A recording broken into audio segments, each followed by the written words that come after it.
Hey everyone, in this video I'll show you how to download and install Baritone in Minecraft. Let's get started. Before we begin, make sure Minecraft is completely closed. Once that's done, open any web browser. Now, search for Minecraft Baritone GitHub. Then make sure you open the official GitHub page, not any random download site.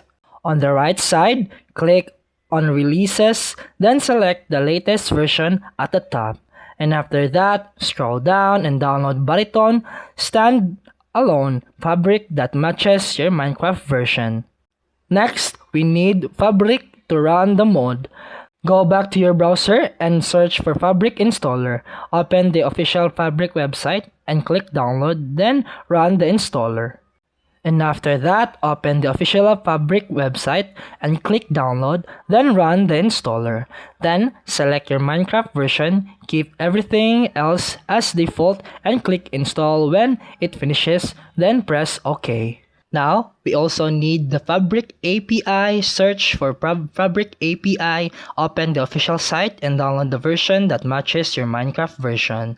Once everything is downloaded, open the Minecraft launcher and go to Installation and select Fabric. And after that, click the folder icon next to Fabric to open the Minecraft directory. Then open the mods folder. If you don't see one, create a new folder and name it mods. And after that, drag and drop both Baritone and Fabric API into the mods folder. Close the folder and launch Minecraft using Fabric. Once the game loads, click single player and enter a word. And after that, press T to open chat, then type #help and press enter. If you see a list of Baritone commands, that means the mod is installed correctly. You can now use commands like #mine, #goto, and #stop to automate movement and mining. And that's it for today's video. If you found this helpful, please like and subscribe for more videos. See you in the next one.